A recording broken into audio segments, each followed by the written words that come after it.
Let's see, during the war, you talked about President Roosevelt coming through. Did you ever see Eleanor Oh Roosevelt? yes, I seen her too. And tell me about that. Well, she was campaigning again when he was for another 4 years for him, and I don't remember the building she was in, but it was downtown Seattle, and one of the gals that worked at Boeing and I went down to hear her, and we were going in the wrong way. We went in the back way, and we were going up this ramp, and as we were going up this ramp, here they're bringing Eleanor Roosevelt up the ramp. and so with security, following her, so anyway, I could have touched her, but I didn't. And she really was beautiful, though. I couldn't get over how beautiful she was in person, because I never liked her pictures. I never liked her pictures, but she sure was pretty. That's interesting. Let me see. Okay, and then after the war, you got laid off with everybody else, and you went back around 66, I believe. Yeah.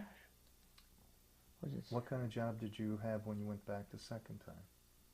Well, that's when they hired me as a clerk. Oh. That was a clerk on the floor, or? Wait a minute. That ain't when I got. No, when I got hired in the second time, I don't know the shop I was in, I'll tell you that. Mm-hmm. But I was in another shop where I was doing some sanding on some parts. But I was only in there just a short while, because then they moved me to, that's when the Auburn shop Quonset was on, and they moved, and I was on the move there.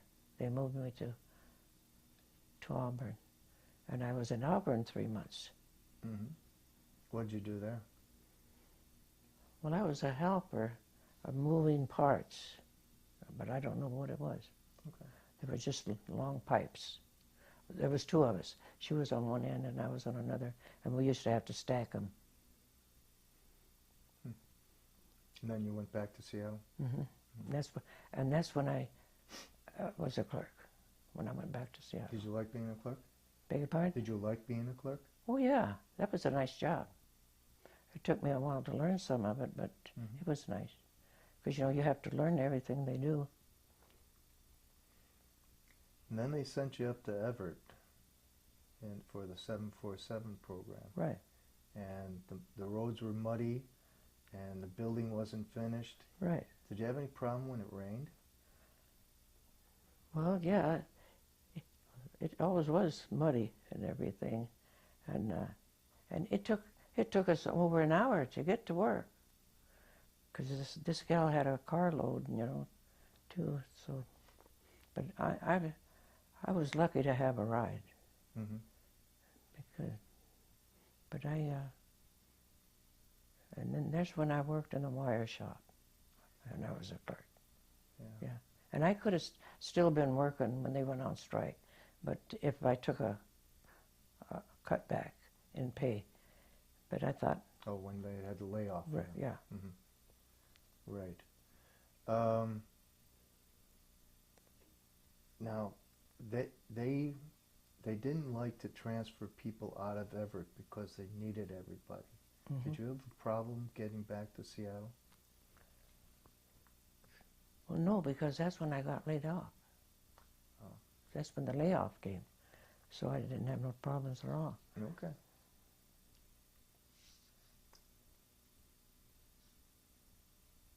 Now, when you retired in 76, you were really involved with the retiree club. Right. We talked about Sullivan Hall. Right. Now, when you first started going to those meetings and you saw all your men friends from the shop, how did their wives react? Well, when I first went in there, I did know a few wives, but not very many. And there was a lot of wives and a lot of men. And so when I'd go in, I'd always go over and talk to all the men. And they didn't like me at all. and they weren't talking to me for a while. I'd go up to talk to them, and they would, they'd just barely say hello and brush me off.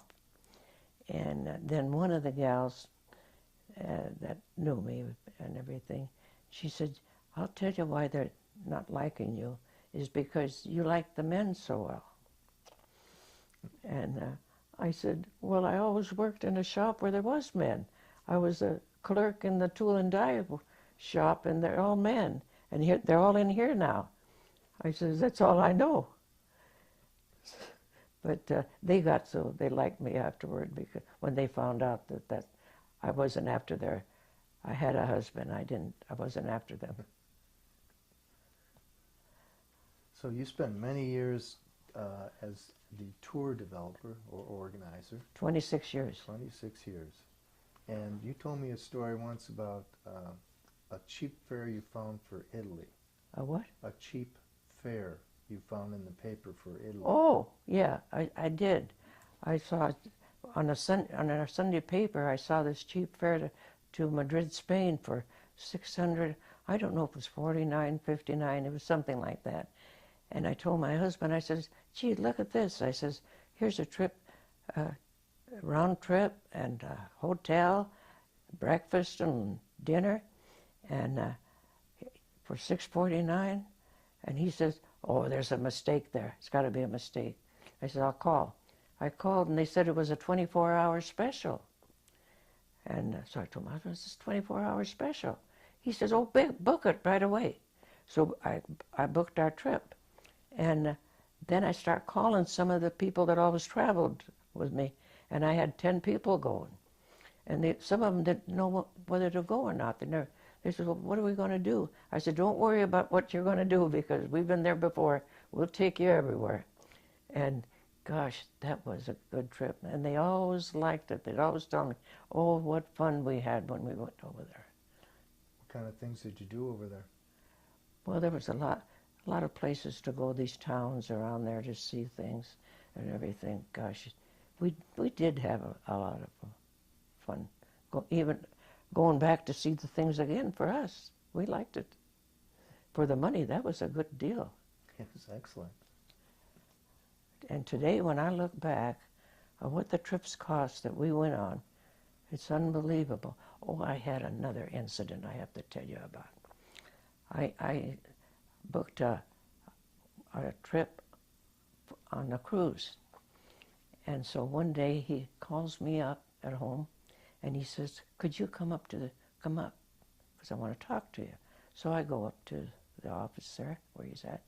And he said, you know what? He said, could you take all your people off that I had on that trip? See, he says, could you take them all off, because I made a mistake, and they'll give them, I think he told me it was $500. I says, oh no, not for $500. I'm not going to tell my people not to change the date. He wanted me to change the date because there was somebody else that had to have those rooms. And anyway, I said, I wouldn't do that.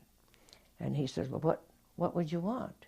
And I said, well, I would want them to have a free trip, them get their money back, and have a free trip. And he laughed. And he says, that'll never go over, Mary. He says, no. He says, I don't know that I'd even want to ask them. And I said, well, that's the only way I'm going to take my people off. They're on, they're going to stay. And you know what? The airlines did that. I mean, the cruise, they did that. And the odd part of it all was, one of the women that was on it, her husband died in the meantime. And she even got his money back and everything. Double. And she couldn't believe it. And she even told me about it. So I didn't go on that cruise, but anyway, they had a good time. They had a free cruise. Great. You have some great stories. Anything else you remember that's been really nice with retirement? Gosh, I don't know what. Years have gone by so fast that, and I really did enjoy doing the trips for him, though, until I did have to stop.